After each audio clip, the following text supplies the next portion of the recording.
Welcome dear rockers, कैसे हैं दोस्तों आप सभी। जरा कुछ सोचो, ठीक है, क्या होगा अगर न्यू ईयर की जोरदार पार्टी का नशा आपकी जिंदगी का सबसे बुरा सपना बन जाए। क्योंकि आज मैं आपके लिए लेकर आया हूँ 2026 की ऐसी बेहतरीन मलयालम म्यूजिकल हॉरर कॉमेडी जिसकी कहानी आपको डराएगी कम, हंसाएगी ज्यादा। कहानी है दो ऐसे लापरवाह दोस्तों की जो नशे में धुत होकर एक चर्च के कब्रिस्तान पहुंच जाते हैं और चोरी के इरादे से 5 कब्रों की जो क्रॉसेस है उसे उखाड़ लेते हैं। पर उन्हें कहाँ पता था कि नशे और मजाक में की गई ये बेवकूफी 5 ऐसी जिद्दी आत्माओं को आजाद कर देगी जो उनकी आगे की जिंदगी को पूरी तरह से हिला के रखने वाली थी। अब दोस्तों, ये कोई आम सफेद कपड़ों वाले भूत नहीं है जो अंधेरे में छुप कर आते हैं, बल्कि ये गुजरे जमाने के बार डांसर्स और रॉक स्टार्स की आत्माएं हैं। इनका अपना एक अलग ही डिस्को, वाइब्रेंट और धमाकेदार अंदाज है। तो जब ये रंगीन और म्यूजिकल भूत इन दोनों दोस्तों के पीछे पड़ते हैं तो डर की जगह एक अजीब सी डार्क कॉमेडी और क्योटिक एनर्जी पैदा हो जाती है। अब ये दोनों दोस्त इन नाचने गाने वाले म्यूजिकल भूतों के चक्रव्यूह से खुद को आजाद कर पाएंगे कि नहीं, ये सब कुछ बहुत ही बेहतरीन तरीके से दिखाया गया इस मूवी में, जिसका नाम ये रहा आपके सामने। तो कहानी की शुरुआत दोस्तों एक बूढ़े आदमी से होती है। वो कब्रिस्तान आया हुआ है अपनी पत्नी की कब्र पर। वहाँ आकर वो उसके लिए बहुत ज्यादा रोता है और प्रार्थना करके जब वो वापस जा रहा होता है तभी गलती से वहाँ पर 5 कब्र लाइन से रखी हुई होती है। अब उस आदमी का हाथ लगने से एक कब्र का क्रॉस नीचे खिसक जाता है। वो आदमी कब्र को सॉरी कहता है कि गलती हो गई और चला जाता है वहाँ से। सॉरी उसने अपनी गलती मानने और रिस्पेक्ट दिखाने के लिए कही थी। तब उसके जाते ही दोस्तों हम देखते हैं कि जो क्रॉस नीचे खिसक गया था वो अपने आप पोजीशन पे आ जाता है। मतलब जो आत्मा अंदर मौजूद है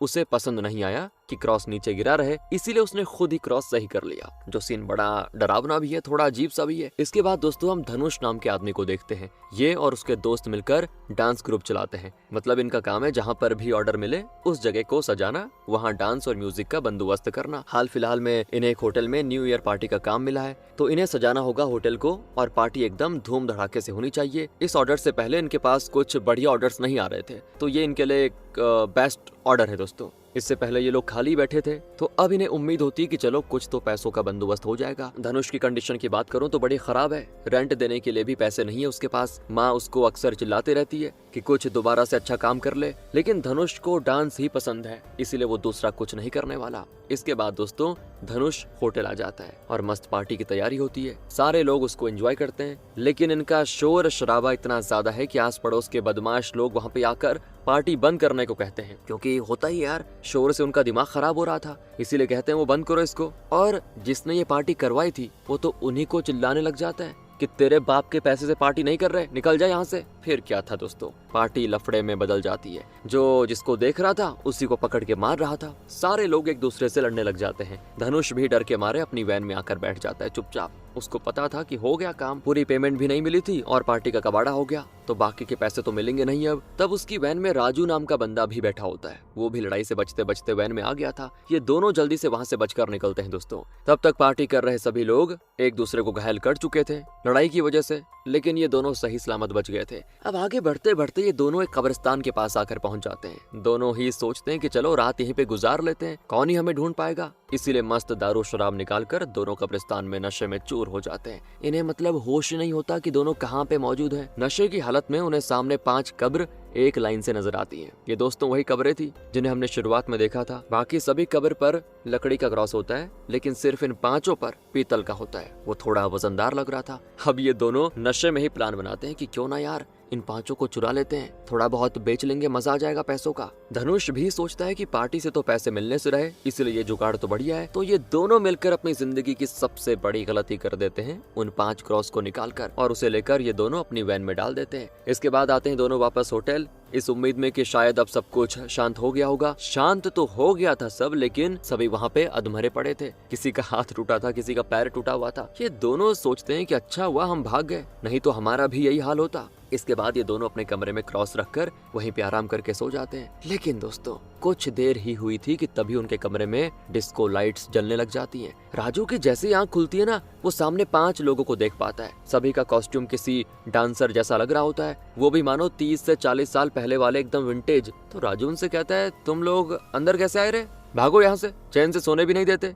तो उन 5 को भगाकर वो आराम से सोने चला जाता है। अगली सुबह दोस्तों राजू धनुष से कहता है यार चलना अब उनको बेच के आते हैं क्रॉस को। एक कब्रिस्तान वाले फादर से बात की है, वो हमसे खरीद लेगा सारे। धनुष भी मान जाता है और ये दोनों वैन में चल जाते हैं दोस्तों फादर से मिलने के लिए। लेकिन वहाँ पर आते ही उनको भीड़ नजर आती है और भीड़ इसलिए लगी थी क्योंकि दोस्तों जिस फादर से इन्होंने बात करी थी उसी फादर की वहाँ सामने लाश पड़ी होती है जिसका अंतिम संस्कार किया जा रहा है। और राजू को यकीन नहीं होता कि 1 घंटे पहले तो हट्टा कट्टा था, अचानक मर कैसे गया। तो वो और धनुष चुपचाप वहाँ से कल्टी मार लेते हैं कि अगर किसी को पता चला कि हम ये बेचने के लिए आए थे तो दिक्कत हो जाएगी। आगे बढ़ते बढ़ते उन्हें वही कब्रिस्तान नजर आता है जहाँ से इन्होंने वो चोरी किए थे। वहाँ पर आती पुलिस जो फादर से बात कर रही थी चोरी के बारे में। फादर कहते हैं हमें टेंशन नहीं है चोरी होने की, क्योंकि ये क्रॉस कब्र में मौजूद आत्माओं से जुड़ा हुआ है, लेकिन जिसने भी ये किया है ना उन्होंने उस आत्मा की बेइज्जती करी है। और दिक्कत यह है कि आत्माओं की अगर कोई बेइज्जती करता है तो आत्मा ऐसा बर्दाश्त नहीं कर पाती। अब देख लेना कुछ ही दिन में वो चोर खुद ये क्रॉस वापस करने आएंगे, क्योंकि वो आत्मा उनको छोड़ेंगी नहीं। ये चोरी करके उन्होंने खुद ही मुसीबत ले ली है। तो ये सुनकर अब हालत हो जाती खराब इन धनुष और राजू की कि यार ये क्या कर दिया, फादर क्या बोल रहे हैं, कहीं सच में अगर वो आत्मा हमारे पीछे पड़ गई तो दिक्कत हो जाएगी। और दोनों इतना डर चुके थे कि फैसला ले लेते हैं कि ठीक है भाई, इस क्रॉस को नदी में फेंक देंगे, वापस तो नहीं कर सकते वरना जेल जाना पड़ेगा। इसीलिए रात को दोनों एक नदी के पास आते हैं और वहाँ पे क्रॉस फेंकने के लिए जैसे ही वैन खोलते हैं अंदर वही 5 डांसर्स होते हैं। और दोनों की ये देखकर जो हालत होती है ना, क्या बोले कि ये 5 लोग फिर से यहाँ कैसे आ गए, इनको तो हमने बिठाया ही नहीं था। लेकिन अगले ही पल 5 गायब। धनुष और राजू समझ चुके हैं कि ये वही क्रॉस वाली आत्माएं हैं जो अब हमें परेशान करने के लिए आई हुई हैं। इसलिए ये दोनों वापस कब्रिस्तान जाने का फैसला करते हैं ताकि रात के अंधेरे में क्रॉस वापस वही जगह पे रख ले जहाँ से उठाए थे।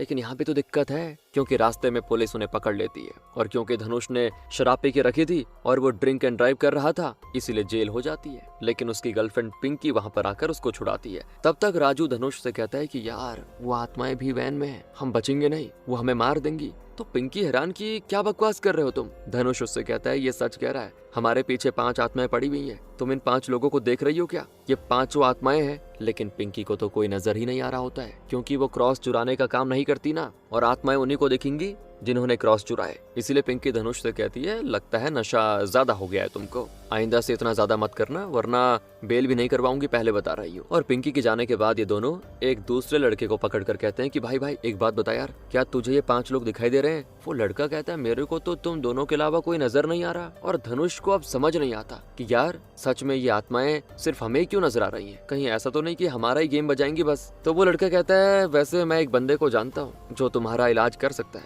मुझे लगता है तुम्हारी कुछ दिमागी प्रॉब्लम है। वो एक साइकोलॉजिस्ट है, उसका नाम अर्जुन है, एड्रेस दे देता हूँ उनका, वहाँ जाओ मदद मांगो, हेल्प कर देगा। मतलब दोस्तों वो दोनों को सीधा ताना मार रहा है कि दिमाग सही कराओ अपना। ये दोनों भी कह देते हैं कि हम पागल नहीं है। इसीलिए ये दोनों वापस होटल आ जाते हैं। लेकिन अब तो बहुत ही ज्यादा हो गया है आत्माओं का, वो बार बार नजर आती है, उठते बैठते सोते जागते हर समय वो 5 आत्माएं इनको डराती है। अब इन सारी चीजों से परेशान होकर आखिरकार ये दोनों अर्जुन के पास आते हैं, उसको सारी समस्या बताते हैं। ये सुनकर अर्जुन उसको एक लॉकेट देकर कहता है कि इसको पहन लो, आत्माएं नजर नहीं आएंगी। लेकिन दोस्तों ये अर्जुन साइकोलॉजिस्ट से ज्यादा तो तांत्रिक लग रहा है हरकतों से। उसका लॉकेट भी 10,000 का होता है और इन दोनों के पास तो फूटी कौड़ी नहीं है। अर्जुन का लालच होता है उन क्रॉस के ऊपर, उसको पता है आत्माएं वगैरह तो सब झूठी होती हैं, मतलब ऐसा कुछ होता नहीं। सोचता है इनसे लेकर मैं खुद इस क्रॉस को बेचूंगा तो मुझे और पैसा मिलेगा। इसीलिए वो कहता है कि तुम लॉकेट लेकर जाओ, मैं क्रॉस रख लेता हूँ, तुम भी देखोगे इन आत्माओं की मैं कैसी पुंगी बजाता हूँ। तो ये दोनों खुशी खुशी क्रॉस उसको देकर होटल आ जाते हैं कि चलो मुसीबत गई भाई। मुसीबत इनकी तो चली गई थी, लेकिन अब अर्जुन ने लालच के लिए क्रॉस ले लिया था तो वो 5 आत्माएं अब उसे परेशान करती हैं। सारी की सारी रात वो सो नहीं पाता, कभी कुछ गिराकर उसको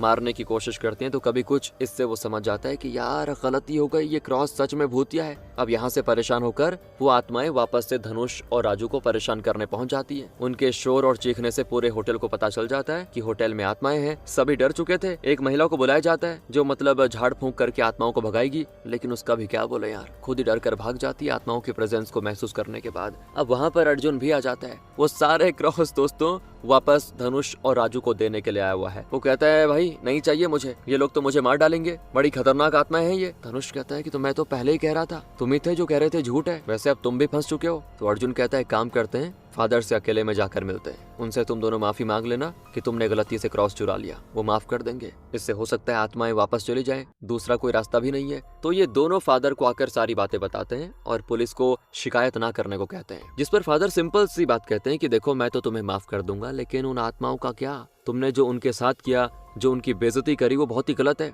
ये सारे 30 साल पहले यहाँ पर आए थे, 5 बार डांसर्स थे, कैसे मरे क्या हुआ कोई नहीं जानता, यहाँ तक कि इनका कोई रिश्तेदार भी नहीं आया दफन करने, 5 एक साथ मरे थे। अब अगर तुम्हें इनकी आत्मा को मुक्ति दिलानी है तो इनमें से किसी के रिश्तेदार को ढूंढना पड़ेगा। अगर वो अंतिम संस्कार करता है तो ये आत्माएं शांत हो जाएंगी, नहीं तो दिक्कत हो जाएगी। दूसरी तरफ हम रमेश नाम के बंदे को देखते हैं। वो टीवी पर क्रॉस चोरी की न्यूज को सुन रहा होता है। ये न्यूज वहीं बेड पे लेटी उसकी माँ भी सुनती है और वो बहुत ही ज्यादा बीमार लग रही है दोस्तों। और इसी हालत में वो रमेश से कहती है कि तेरी कुंडली कुछ ठीक नहीं लग रही बेटा, मुझे तेरा अंत करीब है, तूने जो किया है ना उसकी सजा देने वो आ रहे हैं। ये सुनकर रमेश भड़क जाता है, कहता है कि अरे मेरा कोई कुछ नहीं बिगाड़ सकता, आने दो जिसको आना है। ये है कौन दोस्तों और इसका उन आत्माओं से क्या संबंध है, आगे पता चलेगा। इसके बाद धनुष, अर्जुन, राजू और इनके साथ पिंकी भी हो जाती है। ये 4 लोग उन आत्माओं के रिश्तेदार को ढूंढने निकल पड़ते हैं। ये लोग उस गांव में जा रहे हैं जहां से इनकी लाश बरामद हुई थी, इस उम्मीद में कि शायद यहाँ पे इनको कोई जानता होगा। तो सबसे पहले गांव आकर ये लोग एक कमरा बुक करते हैं, क्योंकि ये एक दिन का काम नहीं है, पता नहीं कितने दिन लगेंगे रिश्तेदारों को ढूंढने में। लेकिन जितना ये लोग देरी कर रहे हैं ना, उतना ही वो आत्माएं थोड़ा अग्रेसिव होती जा रही हैं। मानो वो चाहती हैं कि जल्दी से जल्दी सच्चाई का पता लगाओ और हमें मुक्ति दिलाओ। इसलिए ये लोग बिना आराम किए दिन रात एक कर देते हैं रिश्तेदारों को ढूंढने के लिए। लेकिन दिक्कत यह है कि वो 5 30 साल पहले मरे थे और आज के टाइम पर कोई उन्हें पहचान ले, ये आसान नहीं होने वाला। ना तो इन लोगों के पास उन 5 की फोटो है, ना ही कोई एड्रेस है, सिर्फ नाम पता है जो उनकी कब्र पे लिखा हुआ था। इसीलिए ढूंढ पाना दोस्तों थोड़ा मुश्किल है। मतलब वही वाली बात है ना, नाम से कौन ही ढूंढ पाएगा। इसीलिए दिन से रात और रात से सुबह हो जाती है, पर कोई नामो निशान नहीं मिलता। तब राजू को वहाँ पर एक लड़की के लापता होने का पोस्टर नजर आता है। इससे उसको आइडिया आता है कि मैं ड्राइंग बना सकता हूँ, तो क्यों ना मैं उन आत्माओं की ड्राइंग बनाऊं, इससे उनको ढूंढना आसान होगा। इसीलिए वो आत्माओं को देखकर उनकी ड्राइंग बनाने में लग जाता है। लेकिन परफेक्ट उससे बनती नहीं, क्योंकि वो कोई प्रोफेशनल आर्टिस्ट तो है नहीं। और इसी कोशिश में उसकी आंख लग जाती है। लेकिन जब वो सुबह उठकर देखता है तो सामने पूरी पेंटिंग बनके तैयार होती है 5 की, जिसे उन्हीं आत्माओं ने मिलकर बनाया होता है। मतलब वो आत्माएं खुद इनका साथ दे रही है, ताकि जो भी उन आत्माओं के साथ हुआ उसका धनुष और बाकी लोग मिलकर पता लगाएं और इन 5 को इंसाफ दिलाएं। तो पेंटिंग के कई सारे कलर जेरोक्स बनाकर ये लोग पूरे गांव में चिपका देते हैं, ताकि कोई भी उनको पहचानता होगा तो कॉल करेगा। लेकिन कोई ढंग का कॉल करता ही नहीं उनको। जो भी कॉल करता है या तो अपनी अलग ही कहानी बताता है या कुछ और। इस तरह इनका ये प्लान भी दोस्तों फेल होता हुआ नजर आ रहा होता है। और तब एक दिन रमेश को वो पोस्टर नजर आता है। वो हैरान हो जाता है कि आखिर इन 5 को कौन ढूंढ रहा है। वो पोस्टर वाले नंबर पे कॉल लगाता है, लेकिन धनुष और राजू उसको कोई परेशान करने वाला समझकर फोन कट कर देते हैं, क्योंकि कई सारे फेक कॉल्स आ रहे थे तो उनको लगा ये भी फेक होगा। इसीलिए रमेश अपने एक बंदे को लगा देता है ये पता लगाने में कि आखिर कौन है जो इन 5 को ढूंढ रहा है। तो अगले दिन दोस्तों जब धनुष और बाकी पोस्टर लगा रहे होते हैं, तभी पुलिस उन्हें उठा लेती है पूछताछ करने के लिए कि क्या है भाई, आखिर बिना पुलिस की कंप्लेंट कराए किसको ढूंढ रहे हो। तो पुलिस स्टेशन आने के बाद ऑफिसर उन 5 के बारे में कुछ बताने के लिए कहते हैं कि कौन है वो लोग, जिस पर धनुष झूठ कह देता है कि ये 5 बहुत ही फेमस डांसर हुआ करते थे, हमने उनसे डांस सीखा है, तो बस उनसे मिलना चाहते हैं, इसीलिए पोस्टर लगा रहे हैं। तो अब ये एक्टिंग करके दोस्तों ये लोग बच जाते हैं और ऑफिसर उनको जाने देता है और फिर वो अपना डेली काम पे लग जाते हैं। उस टाइम पुलिस स्टेशन में मीना नाम की महिला आती है। वो मोहल्ले में हुए किसी झगड़े की कंप्लेंट करने के लिए आई थी, लेकिन तब उसकी नजर जाती उसी पोस्टर पर और जैसे ही वो 5 डांसर्स को देखती है उसके होश उड़ जाते हैं। वो भागी भागी धनुष के पीछे जाती है कि आखिर क्यों ढूंढ रहे हो इन लोगों को, क्योंकि असल में उन डांसर्स में जो लड़की है मीना की वो कजन हुआ करती थी और इसी वजह से वो हैरान रह गई कि आखिर ये लोग मेरी कजन को ढूंढ क्यों रहे हैं, वो भी इस समय। लेकिन जब तक वो धनुष के पीछे पीछे जाती वो लोग वैन लेकर निकल चुके थे, लेकिन मीना उन्हें ओवरटेक करके रुकवा देती है और कहती है अगर तुम इनके बारे में जानना चाहते हो तो मैं तुम्हें बताऊंगी, मेरे साथ चलो। तो इसके बाद मीना सभी को अपने होटल लेके जाती है और वहाँ लाकर सबसे पहले ये पूछती है कि आखिर तुम इनको ढूंढ क्यों रहे हो। तब वो लोग कहते हैं कि अरे हमने पहले ये किया, क्रॉस चुराए तो आत्माएं हमारे पीछे पड़ गई, बस ऐसे हुआ, अब हमें उनसे छुटकारा चाहिए, उनको मुक्ति दिला के। तो मीना कहती है ऐसा करोगे तो होगा ही ना, क्योंकि उन 5 की आत्माओं को शांति नहीं मिली है। अब वो सारी बात डिटेल में बताती है कि 30 साल पहले ये 5 बहुत ही अच्छे दोस्त हुआ करते थे। सारा दिन चर्च में उठना बैठना था इनका, लेकिन इनका सपना डांस और गाना गाने का था, जो काम वो चर्च में नहीं कर सकते थे। इसीलिए उन्होंने चर्च छोड़ दिया और एक बार को ज्वाइन कर लिया। वहाँ अच्छी तरक्की हुई, ये सारे बहुत ही फेमस हुए, लेकिन एक दिन उन्होंने बहुत ही गलत चीज देख ली जो उन्हें नहीं देखनी चाहिए थी। वो चीज थी रमेश को चोरी करते हुए देखना। मतलब चर्च में बहुत ही कीमती सोने का क्रॉस रखा हुआ था, लेकिन रमेश ने वहाँ पे असली वाला चुरा कर नकली रख दिया। और जैसे ही रमेश को पता चला कि 5 ने उसे चोरी करते हुए देख लिया, वो समझ गया कि अगर किसी को पता चला तो मैं तो गया काम से। इसीलिए एक रात जब ये 5 पहाड़ी के ऊपर एंजॉय कर रहे थे, मस्ती मजाक कर रहे थे अपना, तभी वहाँ पे रमेश आकर उनकी गाड़ी को टक्कर मार दिया और गाड़ी सीधे खाई में गिर गई। मौके पर ही पांचों की मौत हो गई। पुलिस ने मान लिया कि एक्सीडेंट के चलते ऐसा हुआ और आराम से रमेश बच गया। और मैं एक बात क्लियर कर दूं आपको, मीना को सिर्फ इतना पता है कि ये लोग